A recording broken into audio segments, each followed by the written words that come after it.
দুবাইয়ের আটলান্টিস হোটেলে বাংলাদেশ টেকসই ফ্যাশন শো অনুষ্ঠিত।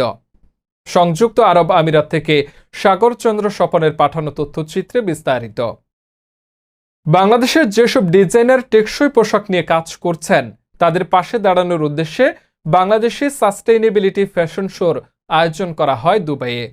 মঙ্গলবার 11 জুন দুবাইস্থ বাংলাদেশ কনসুলেট লেডিস গ্রুপের সভাপতি আবিদা হোসেনের ব্যবস্থাপনায় বিশ্বের বিভিন্ন দেশের কূটনীতিকদের নিয়ে জমকালো এই আয়োজন হয় বিশ্বের অন্যতম 7 তারকা হোটেল আটলান্টিসে। দেশের অর্থনৈতিক প্রবৃদ্ধিতে শিল্পের গুরুত্বপূর্ণ ভূমিকা এবং ক্রমাগত উদ্ভাবন ও টেকসই চর্চার গুরুত্বের উপর জোর দিতে এই আয়োজন বলে জানান আয়োজক আবিদা হোসেন। তিনি বলেন, পলিয়েস্টারের পোশাক তৈরিতে জীবাশ্ম জ্বালানির প্রয়োজন হয় এবং পুরনো অবস্থায় ফেলে দেওয়ার পর এগুলো মাটির সঙ্গে মিশে যেতে অনেক সময় লাগে। জৈব তুলা উৎপাদনে অন্যান্য তুলার চেয়ে কম পানি লাগে এবং এতে ক্ষতিকর কীটনাশক ব্যবহার করা হয় না। পোশাক কেনার সময় পরিবেশ বিষয়ক আন্তর্জাতিক সনদ আছে কিনা সেদিকেও লক্ষ্য রাখতে হবে। বাংলাদেশ পরিবেশ বান্ধব টেকসই পণ্যের প্রতি জোর দিচ্ছে। আমরা বিশ্বকে সেটি জানান দিতে চাই। মতো আটলান্টিসে আমি দেখলাম যে আরো 20টা দেশের প্রতিনিধি এখানে ছিলেন। তাদেরকে এখানে ছোট করে ফ্যাশন শো, বাংলাদেশি সাস্টেনেবিলিটি প্রোডাক্টগুলো যেমন গামছা, লুঙ্গি এগুলো প্রেজেন্ট করা হয়। আমি তাদের রিয়াকশনগুলো দেখতে পারছি আমার নিজের চোখের সামনে। বাংলাদেশি প্রতিনিধি হয়ে তারা বিশ্বের দরবারে আমাদের বাংলাদেশকে যেভাবে আবিদা পরিবেশন করছেন, সঙ্গে আমাদের বাংলাদেশে আরো যে সমস্ত নেতাকর্মীরা ছিলেন, এখানে প্রতিনিধিরা ছিলেন, তাদের স্বতঃস্ফূর্ততায় বাংলাদেশকে বিশ্বের দরবারে আমরা যেভাবে এখানে হাজির করেছি, রিপ্রেজেন্ট করেছি, সত্যি অকল্পনীয় ছিল। দুবাইয়ের সবচেয়ে বিখ্যাত আটলান্টিস দ্য পামে আমরা আজকে বাংলাদেশকে তুলে ধরেছি। এখানে বিভিন্ন দেশের কূটনৈতিকরা এখানে উপস্থিত ছিলেন।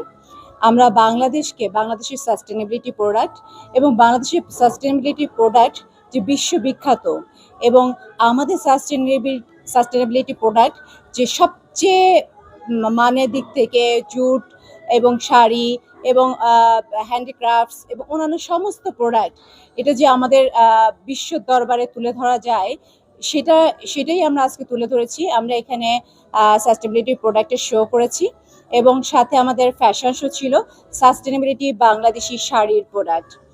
সো আমরা আজকে বিভিন্ন দেশের কূটনৈতিক এখানে উপস্থিত ছিলেন, যারা খুবই আনন্দিত বাংলাদেশি সাস্টেনেবিলিটি প্রোডাক্টগুলো দেখতে পেয়ে, এবং বিশ্ব দরবারে আমাদের বাংলাদেশকে তুলে ধরার একমাত্র প্রচেষ্টায় বাংলাদেশ কনসুলেট লেডিস গ্রুপ কাজ করে যাচ্ছে। আয়োজনের মধ্যে ছিল ফ্যাশন শো, দেশীয় পণ্য জুট ব্যাগ ও মাটির তৈরি পণ্যের উপস্থাপনা। জমকালো আয়োজনে হুমায়রা নাজনীনের উপস্থাপনায় বাংলাদেশ, মিশর, Bahrain, Bharat, Italy, Iraq, Indonesia, Oman, Morocco, Singapore, Tajikistan, Uzbekistan, Ukraine, Russia, Granada, Netherlands, Peru, south Korea, Romania সহ দুবাই নিযুক্ত বিশ্বের 20টি দেশের কনসাল জেনারেলদের সহধর্মীগণ উক্ত অনুষ্ঠানে অংশগ্রহণ করেন। অনুষ্ঠানে সম্মানিত অতিথি হিসেবে উপস্থিত ছিলেন মান্যবর কনসাল জেনারেল জনাব BM জামাল হোসেন। তিনি বলেন, পৃথিবীর বুকে বাংলাদেশ একটি অমিত সম্ভাবনার দেশ। এদেশের মেহনতি মানুষ তাদের আপন শৈল্পী কারুকার্যের মাধ্যমে অন্যান্য সাধারণ সামগ্রী প্রস্তুত করে বিশ্ব দরবারে বাংলাদেশের সুনাম ও খ্যাতি বৃদ্ধি করেছে। Bangladesh and Abida, spouse of CG. So this fashion show is excellent, and I'm wearing a sari which is gifted by Bangladesh CG spouse.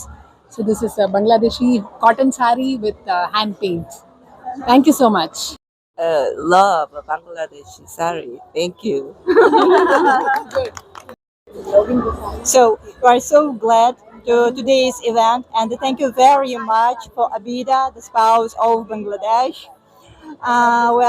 This event is very nice. We are glad to wear this kind of sari. It's very beautiful. We feel so comfortable.